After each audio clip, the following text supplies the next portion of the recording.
My name is Daniel Taylor. I'm 40 years old, married to Margaret Taylor, Maggie, who's 36. I'm a corporate executive, and she's a school teacher. We have 2 children, Michael, who's almost 15, and Amber, nearly a teenager at 12. They are the reason I wake up every day. My wife, Maggie, not so much anymore. We were in the living room. I was attempting to read the news on my tablet when Maggie broke the silence. Daniel, we need to talk about something, she said. I knew what this conversation was going to be about, just not the cast or the setting in this unfolding drama. Setting the tablet aside, I met her gaze. What is it you want to talk about? I asked, deliberately omitting the usual dear that I would typically add. Her tone made it clear this wasn't a casual chat. She hesitated, visibly uncomfortable. Clearing her throat, she finally said, I'm not sure how to say this. It's not easy. How can I put it so you won't get angry? Just say it. Yes, well, Maggie began hesitantly. I ran into Ethan Carter last month. You know, the guy I was dating when we met. Anyway, we got to talking, and, well, one thing led to another, and we ended up in his hotel room. We had sex, and, we've been meeting up at least once a week since then.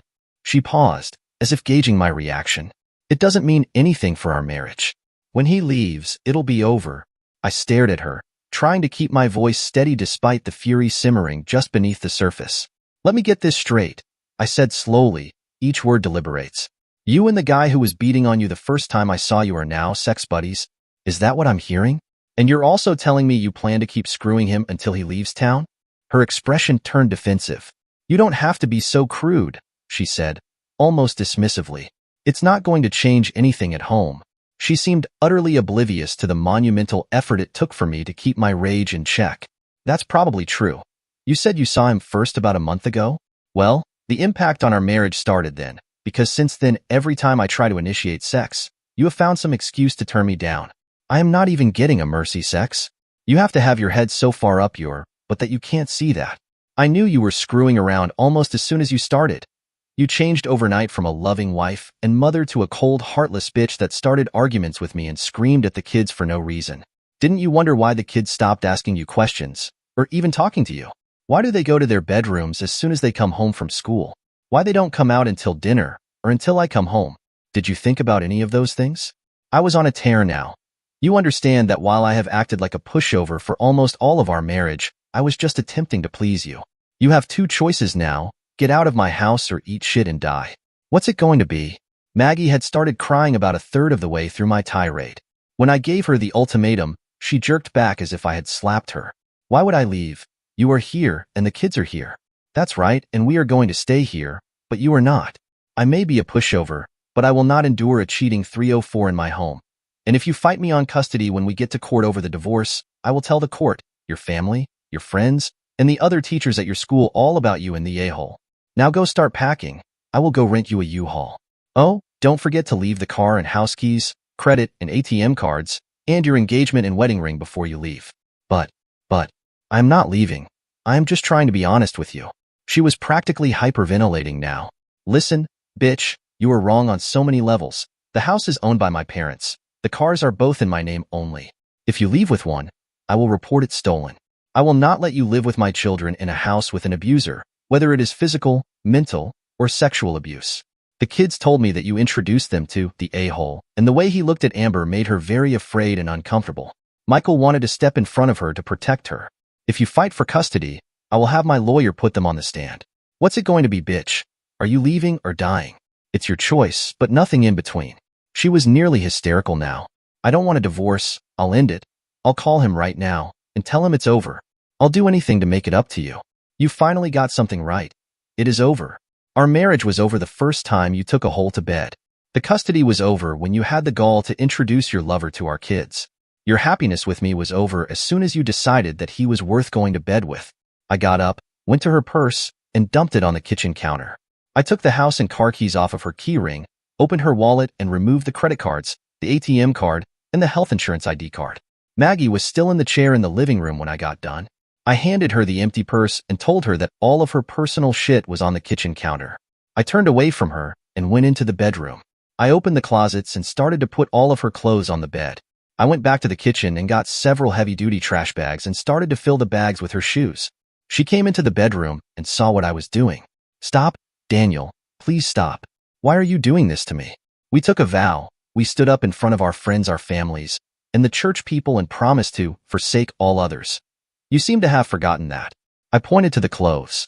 This is stuff. This is nothing. This can be replaced. But you can't uncheat, can you? Let me ask you something else. Was he using protection? Also, if he wasn't, were you? You know you stopped BC pills years ago.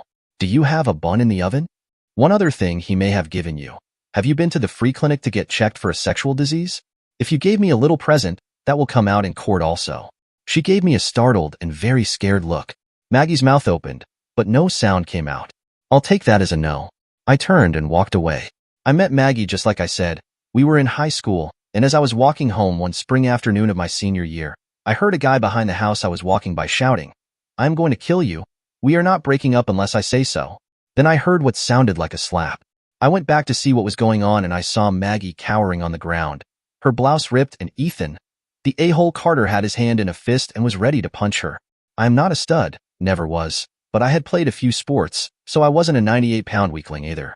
Ethan had not seen me yet, so when I said, "Ethan, if that arm is not at your side and the grip on this lady is not released, I will personally rearrange your face and teeth," he, by reflex, let her go and turned on me. I quickly motioned her to run away from there. She was clear, and Ethan was coming at me. I held my hands at my side and let him have the first swing. I ducked and he hit the top of my head. He screamed as the pain traveled up his arm. I grabbed that arm, twisted his hand, and forced him to his knees.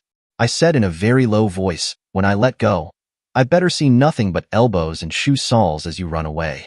You had also better leave that girl alone, or I will be back to find out if you really have shit for brains, understand?" He nodded. I let go, and he took off like the ground was on fire and coming after him. I went back to the front of the house and Maggie was standing there. "Thank you." I was trying to tell Ethan that I was breaking up with him because of his jealousy. He started yelling and hitting me. "Thank you."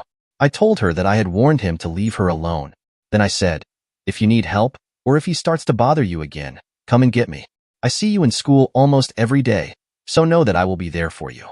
Then I playfully added, "If you don't know it already, I am Daniel Taylor, damsel rescuer extraordinaire. Who fair damsel might you be? Allow me to present you with this cape to cover your person. It appears that you have suffered a clothing mishap." With that, she looked down and saw her torn blouse. Her industrial strength bra was showing. She got all red in the face and all the way down to under that white bulletproof-looking cloth. "I'm Margaret Trevor. My friends call me Maggie, and I will take that coat. Thank you again." She put my jacket on and pushed the sleeves up about halfway so that her hands would show. She was small in stature, probably 5 feet 4 inches. She claims 5 feet 6 inches, but I don't believe it, and maybe 110 pounds. She has beautiful blue eyes and a sort of brownish blonde hair. I found out she was a sophomore and was a transfer in that year. We walked to her house, and she asked me to come to the door with her. Once there, she kissed my cheek and thanked me again. I collected my jacket and went on my way.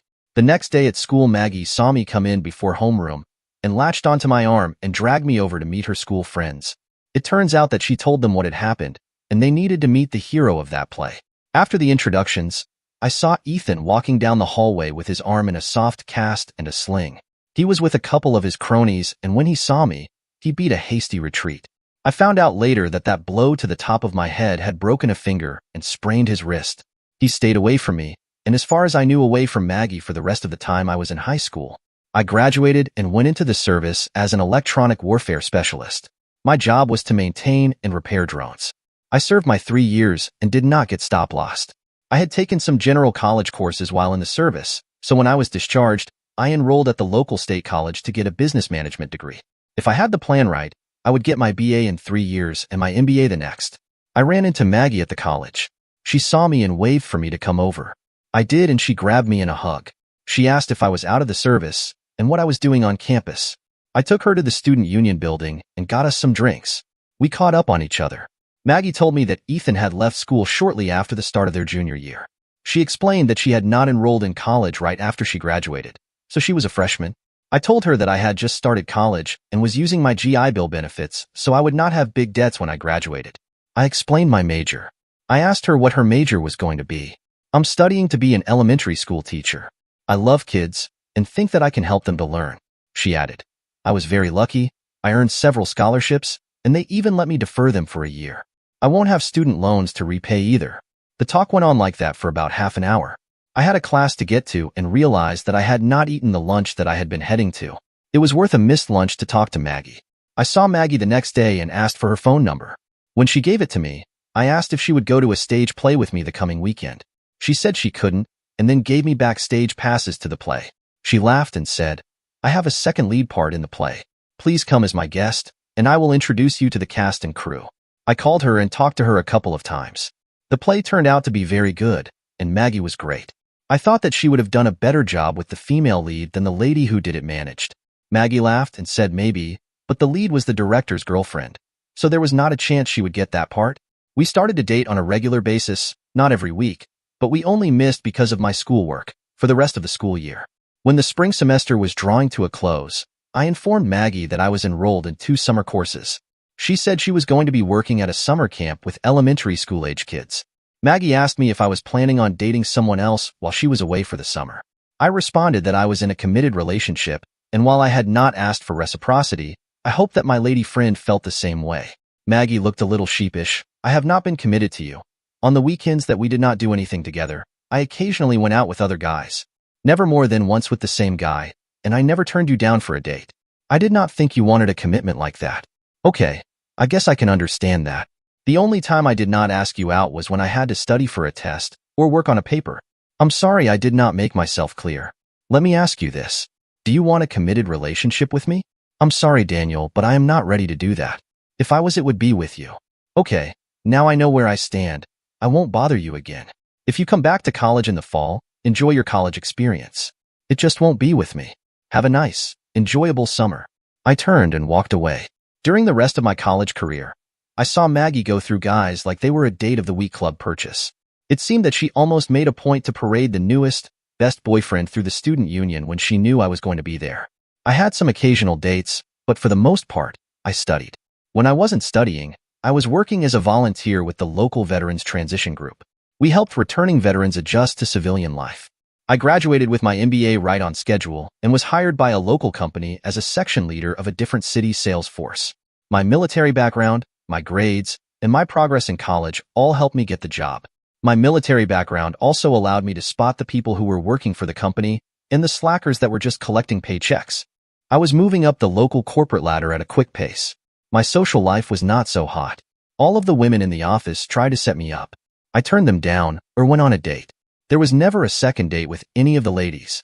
One of the secretaries, Emma, set me up with a great girl, a local second-grade teacher. Emma promised that she and her fiancé would also be there. It was to be a dinner and a play at a local playhouse. I said I would go, on the condition that this was the last date she set me up with. Besides, I said, I like to eat and I like live theater. Emma and her fiancé Jason showed up. They brought Maggie in tow. She took one look at me and started to turn and leave. I got up from my seat at our reserved table and said, "Maggie, if you don't want me here, I will leave. Emma and Jason are your friends. Stay and enjoy your time with them." Then I left. Boy, oh boy, did I catch hell the following Monday morning. Emma bitched me out one side and in the other. She called me everything short of an axe murderer. I have had tamer but chewings by some of my drill sergeants. It seems that after I left and Maggie quit crying, she explained that she had screwed up and broke up with me in college. After Emma calmed down, I told her no more blind dates, none, never again. Then I told her my side of the breakup. Emma was surprised at the different versions. She did say that we both agreed that Maggie did not realize that I was committed to her. I felt bad and was disappointed in myself for my actions.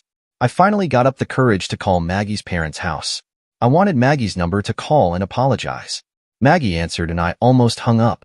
I swallowed hard and said, "Margaret Trevor, will you allow me to apologize for being a clueless male? When I broke up with you, it was because I was hurt. I did not mean to hurt you. I thought from what you said to me that I was a convenient date. You did say that if I was busy, you went out with others." I was rambling now, hardly stopping to breathe. "Please forgive me for causing that hurt. I am sorry about last weekend, but when I saw that you were going to leave, I felt it was better if I did. Your friend Emma let me know that that was the wrong thing to do. It won't happen again. I am accepting a transfer back to the home office and back to our hometown. As you work here, and I will be there. We need not see each other except when you visit your parents. Goodbye." I hung up before she could say anything. About 30 seconds later the phone rang, and a laughing Maggie said, "You are indeed a clueless male. I was afraid to commit when we were dating. I knew you were not seeing others. I knew what you wanted. I was afraid. Those guys I paraded in front of you after we broke up were to make you want to get back to dating me. There was never date with them. They knew I was using them to make you jealous. That really worked well, didn't it? I asked Emma to set me up with you, and then when I saw you, I chickened out. When you left, I was crushed. She finally slowed down and took a breath. I am on a 1-year contract with this school district. Next year I will be teaching 2nd and 3rd at your old elementary school. You can't get rid of me that easy. Then she giggled again. Would you like to try to connect again? I would like to try to see if the feelings I ran away from and the man I compare all others against is still there. I want very much to date you again. It will be only you unless we find that we have moved on. I was stunned. I was silent for a very long pause. Aren't you going to say something? Okay. Yes, go to hell, anything. Then she giggled again. I finally came to my senses. I'm totally stunned at how this whole conversation has gone on. I think I would like to see if there are any feelings there. Would you let me cook you dinner this Friday night? It won't be really fancy, but I am a pretty good cook. I would like that, she answered. What time and should I pick up anything? Give me your address locally and I will pick you up at 6 o'clock. If you want something alcoholic, get what you want. I don't drink much, and often when I do it upsets my stomach. So I have quit. Is there anything you can't eat? There was that giggle again. No tofu, skunk, rattlesnake, or turkey bacon. No cooked cabbage, no cooked spinach, and absolutely no turkey hot dogs, she said with a grin. I really like almost anything and am willing to try anything at least once. Just don't go overboard. Think of this as picking up where we left off, after a 3-year bout of female cranial rectimitis that caused the delay. 6 o'clock works perfectly for me, and I'll be ready. I want you to know I'll be doing everything I can to make up for the mistakes I made back then. She gave me her address and I made a very simple game hen and mushroom rice recipe that I found. The rice stuffing and a game hen each was a complete meal. The date went well. We dated until my transfer started.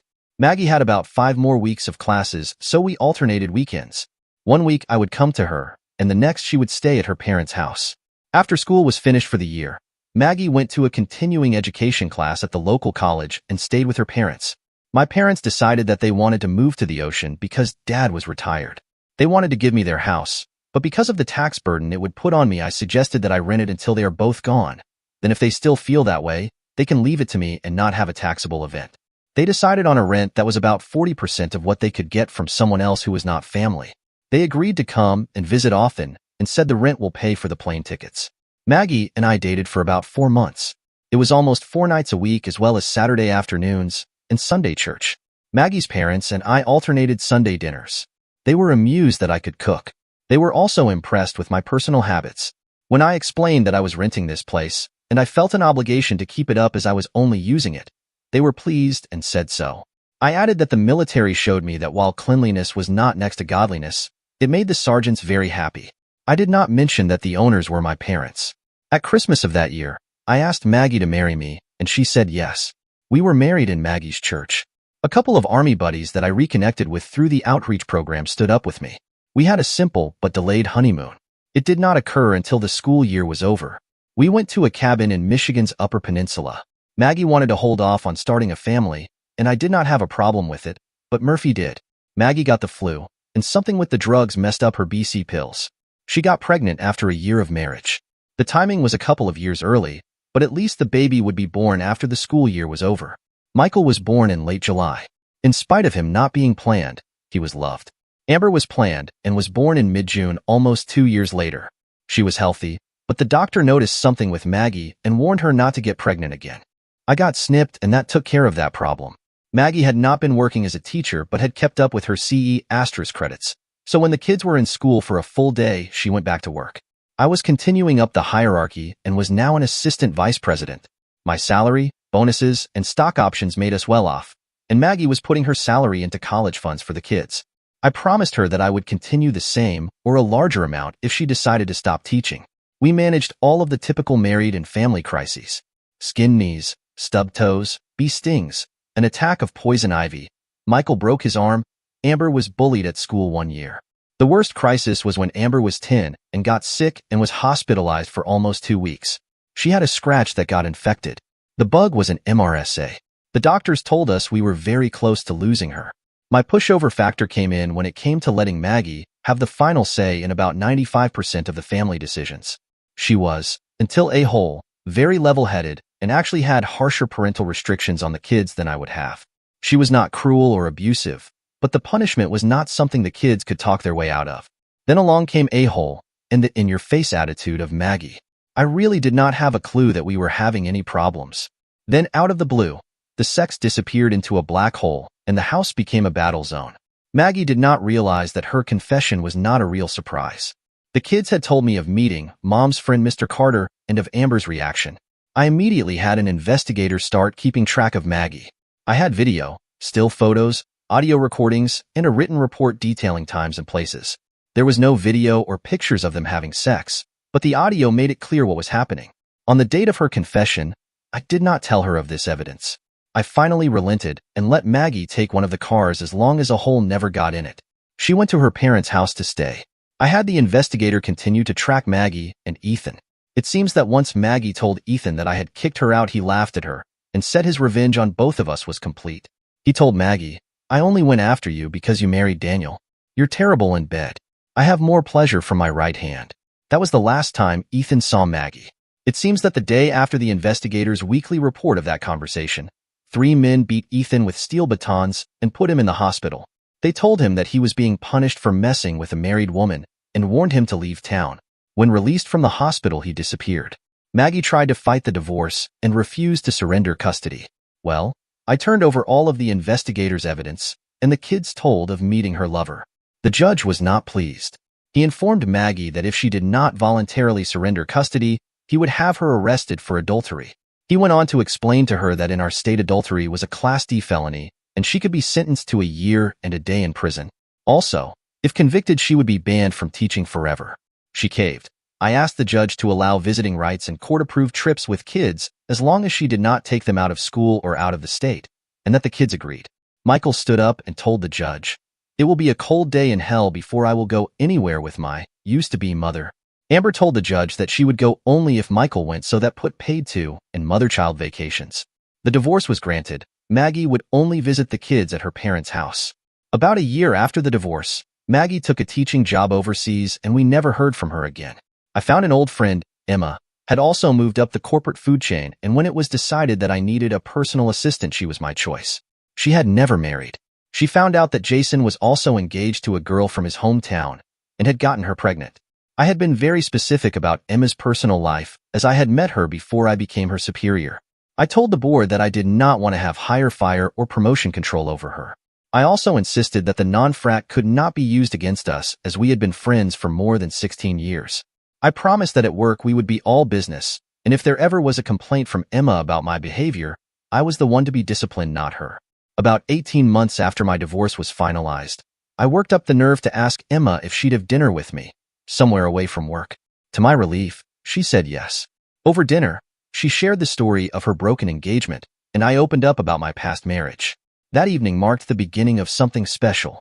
We dated for 8 months before I finally popped the question, and Emma said yes without hesitation. Now, we're planning our wedding for early summer, once Michael and Amber finish school. Both are seniors in AP classes. Amber was even advanced a year. Emma and I agreed that if they were interested, the 4 of us could turn the honeymoon into a family trip to the U.S. Virgin Islands. They were all for it. These days, I'm no longer a pushover. Still, when Emma puts her foot down, I make sure mine isn't in the way. Dear listeners, please share your thoughts in the comments section below, and don't forget to like, share, and subscribe.